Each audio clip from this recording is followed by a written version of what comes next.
Happening today, the son of a former NFL lineman is set to appear in court. Dylan Bennett is accused of killing both of his parents at their home in Long Prairie, Minnesota last week before going on the run. Kaya Edwards is in the newsroom breaking down this high-profile case. Kaya?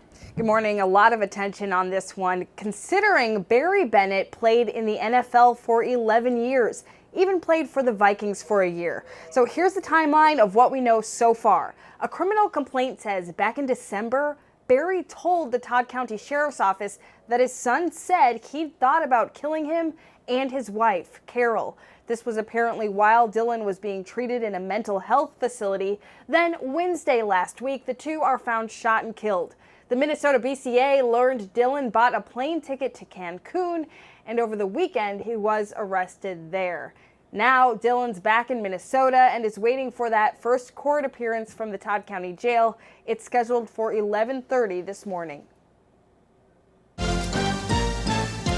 Now let's catch up on some of the other big news of the day in your morning rush. Police believe they have the person in custody responsible for throwing screws on the road in Sherburne County. Now residents and social media users just want to know, why did he do it? It's been happening for the last few weeks and led to a lot of flat tires. A 63-year-old man was arrested yesterday after someone called in seeing a vehicle that matched the description given to Big Lake Police. Police say the suspect had a 5-pound box of screws in his car. The organization behind St. Paul's popular Grand Old Day is now under investigation. St. Paul police say they're looking into possible financial mismanagement within the Grand Avenue Business Association. Police say the investigation started back in May, shortly after the Business Association announced it couldn't afford to host the long-running celebration. Grand Old Day ended up happening anyway after a huge show of support from the community. Bad news, anglers. You'll be cut off from walleye fishing on Lake Mille Lacs starting September 6th. The DNR says it's necessary to protect the walleye population on the lake. More fish than normal were caught in July and August. Caribou Coffee is testing a big new idea: Little Blue Cabin stores.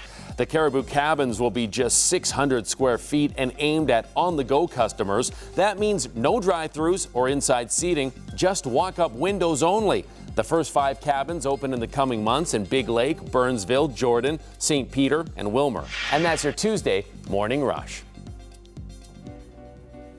Chris, thank you. Now to a story that has thousands of our Sunrisers fired up this morning. Should Minnesota be the next state to legalize recreational marijuana? Well, according to Governor Walz, that answer is likely yes, but not without a little pushback from other lawmakers first. During interviews at the fair, Governor Walz says he's preparing for the reality of recreational marijuana. Right now, 10 states and Washington, D.C. have legalized recreational marijuana, with Illinois set to become the 11th next year. The governor says he's studying those states as he's forming a plan right here in Minnesota.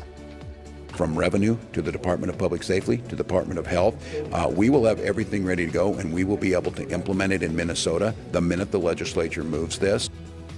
Now, even though the governor thinks our state is ready, the Republican-controlled Senate is not. Senate Majority Leader Paul Gazelka says Republicans sent a clear message last session when they voted down a recreational marijuana bill. So after going through about 850 of your comments this morning, here is what the overall consensus is about. Donna says that people will use whether it's legal or not. State might as well get a little bit of revenue, and a lot of people were agreeing with that. Claudia here, though, worried about all of the so-called potheads running around. However, she is for legalizing it for medicinal purposes. And because he has decades of experience, I had to share Herb's response saying, quote, "In my 30-plus years of smoking pot, I've never heard anyone crash my car or got into any fights because I was too high." Now, because of state law, Minnesota voters, we can't put this on any of our ballots. We have to leave it up to our lawmakers to make this decision. So going forward to the election cycle, a lot of people might be looking into that. Right, in 2020. Yeah, you're going to vote coming for. up. I do like the way the governor is going about it, looking at the other states, what they've done right, what they've done wrong, to come up with the best possible solution to put forward. Yeah, for sure. All right, thanks, Alicia. Sven, one thing weather today. Yeah, keep the umbrella handy for one more day yet. We're not going to see a repeat of yesterday, but there are going to be a few showers popping up this afternoon. So between about 2, 4 o'clock, could have 1 or 2 showers. Otherwise, a sunny, cool morning to start. Sven, thank you. 607 still dealing with a slowdown. 35 southbound at County Road 2. So this is up near the Forest Lake area as you're headed southbound through the Columbus Split. 35W35E drive times, unfortunately, are increasing this morning. Here is a detour option to avoid sitting in that traffic. Highway 61, just a quick little hop on that southbound, and you can avoid sitting in traffic this morning.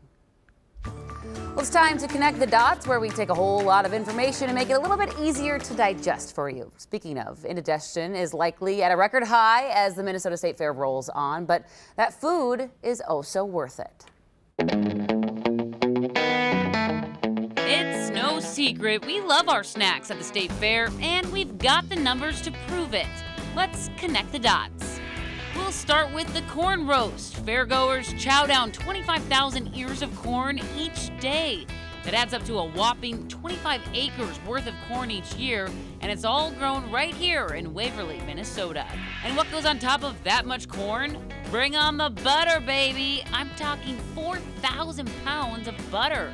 Tom Thumb donuts were invented and introduced at the State Fair back in 1949. That's 70 years of delicious cinnamon, sugar, and fried dough. Each year, nearly 338,000 orders are served up. That's more than 4 million individual donuts. And we can't talk dessert without mentioning Sweet Martha's Cookies. The stand can bake 3 million cookies each day. That's more than 3,100 cookies per minute. They use 54 tons of chocolate chips during the 12 days of the fair. Sweet Martha's has been handing out pails of cookies since 1985, and they don't show any signs of stopping anytime soon. You're going today to fill your pie hole, right? I've been there twice now to the fair this year. Haven't eaten a thing. Today's strictly eating. Today I'm just going to pig out, really. Go for good. it. Go all in. We want a full report on all the tasty treats. Well, getting kids back into the swing of school can be tough. Coming up at 6:45, we'll tell you how to beat brain drain before school starts. Then fires continuing to rage in the Amazon. Scientists give us the good and bad news about the devastation.